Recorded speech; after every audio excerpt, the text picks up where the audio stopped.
friends, I wanted to weigh in on the story that was posted in Substack on July the 1st by Diane Montagna.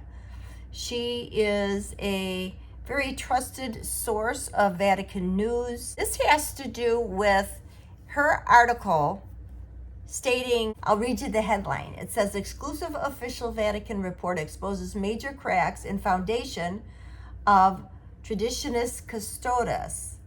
Now, if you remember back to 2021, Pope Francis had issued a decree restricting the TLM, or the traditional Latin Mass. Let me read to you from the article that she wrote. It states, new evidence has come to light that exposes major cracks in the foundation of Traditionis Custodes, Pope Francis's 2021 decree that restricted the traditional Roman liturgy. This journalist has obtained the Vatican's overall assessment of the consultation of bishops that was said to have prompted Pope Francis to revoke Sonorum Pontificum Benedict XVI's 2007 apostolic letter liberalizing the Vitus Ordo, more commonly known as the traditional Latin Mass and sacraments. The previously undisclosed text, which forms a crucial part of the official report by the Congregation for the Doctrine of Faith on its 2020 consultation of bishops concerning Summorum Pontificum, reveals that the majority of bishops who responded to the questionnaire stated that making legislative changes to it would cause more harm than good.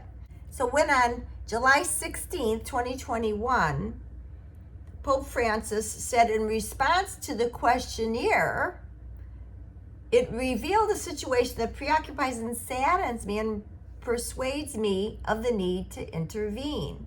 Regrettably, he said, the pastoral objective of my predecessors has often been seriously disregarded. An opportunity offered by St. John Paul II and by Benedict XVI was exploited to widen the gaps, reinforce the divergences, and encourage disagreements that injure the church, block her path, and expose her to the peril of division.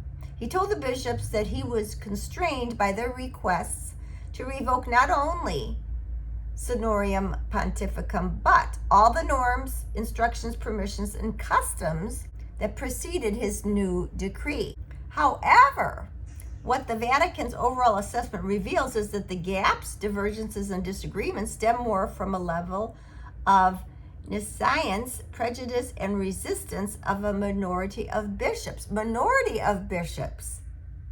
than from any problems originated from adherence to the traditional Roman liturgy. I'm going to link this article below so you can read the whole thing for yourself.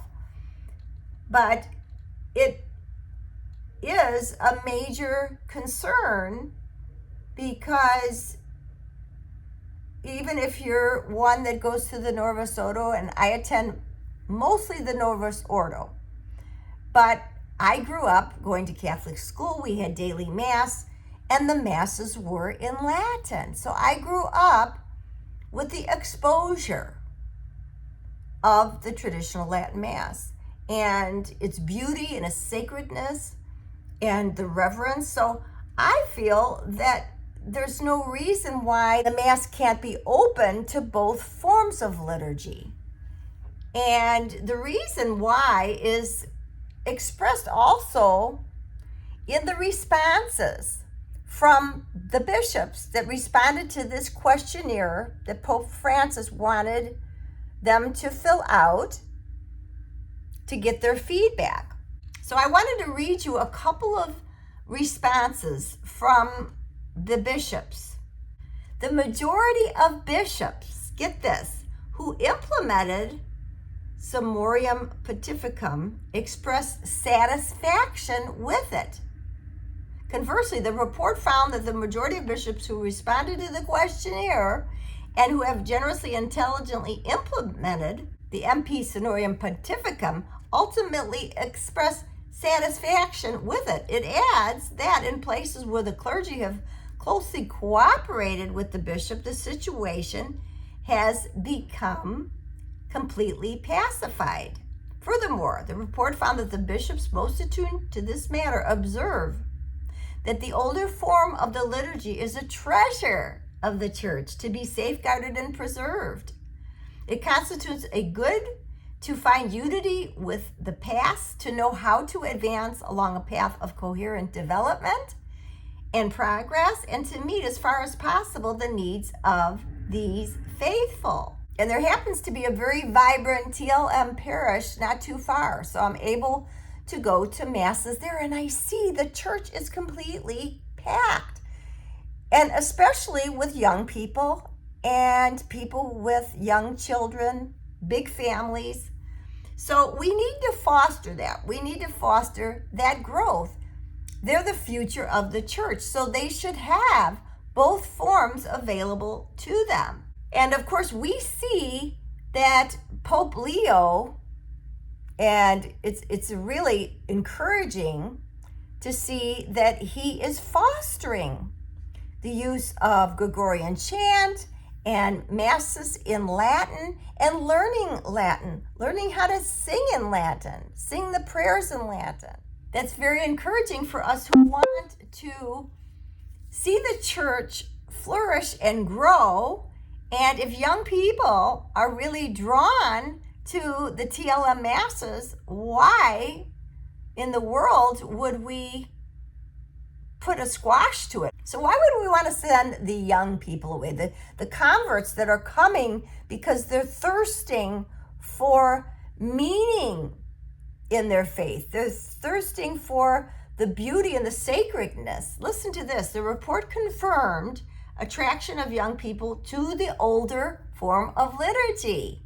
The CDF report confirmed Benedict's intuition expressed that younger people would find in the traditional Roman liturgy a form of encounter with the mystery of the Holy Eucharist, particularly suited to them. It notes, a constant observation made by the bishops is that it is young people who are discovering and choosing this older form of the liturgy. The majority of the stable groups present in the Catholic world are composed of young people, and often converts to the Catholic faith, or those returning after a time away from the church and the sacraments.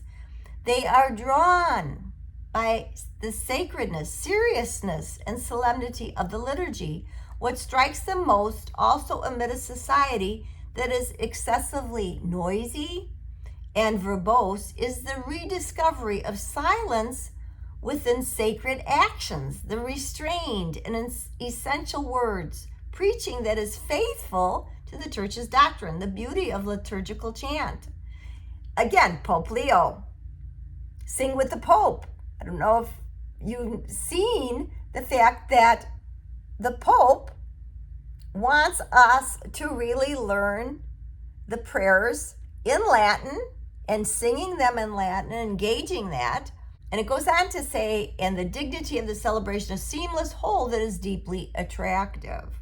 And get this, the report therefore suggested, based on an idea proposed by bishops, that sessions dedicated to the study of both forms of the Roman Rite be incorporated into seminary formation and other ecclesiastical faculties as a means of fostering greater unity and peace, increasing diocesan vocations, and preparing suitably formed priests for celebrating the Roman Rite. And this is interesting. Based on the findings of the survey, and there was a Filipino bishop that recommended, in response to this questionnaire, let the people be free to choose. So in response to this, the report ends with Pope Benedict XVI's words to the bishops of France in 2008 concerning Summorum Pontificum. He said, I am aware of your difficulties, but I do not doubt that within a reasonable time you can find solutions satisfactory for all, lest the seamless tunic of Christ be further torn. Everyone has a place in the church. Every person without exception should be able to feel at home and never rejected. God, who loves all men and women and wishes none to be lost, entrusts us with this mission by appointing us shepherds of the sheep. We can only thank him for the honor and the trust that he has placed in us. Let us therefore strive always to be servants of unity. So what are your thoughts? I'd love to know. Put it in the comments below. Are you like me, that you attend the Novus Ordo, but you have also attended the traditional Latin Mass, and you feel that people should be free to choose and it should be available to them? The Mass should be in both forms. Why? Why would we want to, knowing that the resurgence of young people coming back into the church, converts discovering Catholicism, and loving the beauty of the traditional Latin Mass, we should have both forms available, and we should be able to open up that beautiful, beautiful Latin rite to those that are growing the church. Also, there are young seminarians who want to be taught the rites of the traditional Latin Mass and be able to say the Mass. So we want to encourage the young men who are going into seminary to be able to celebrate the traditional Latin Mass. I'd love to know your thoughts. Please put it in the comments, and we will be seeing, and I'll come back and make another video if the Vatican makes any statement.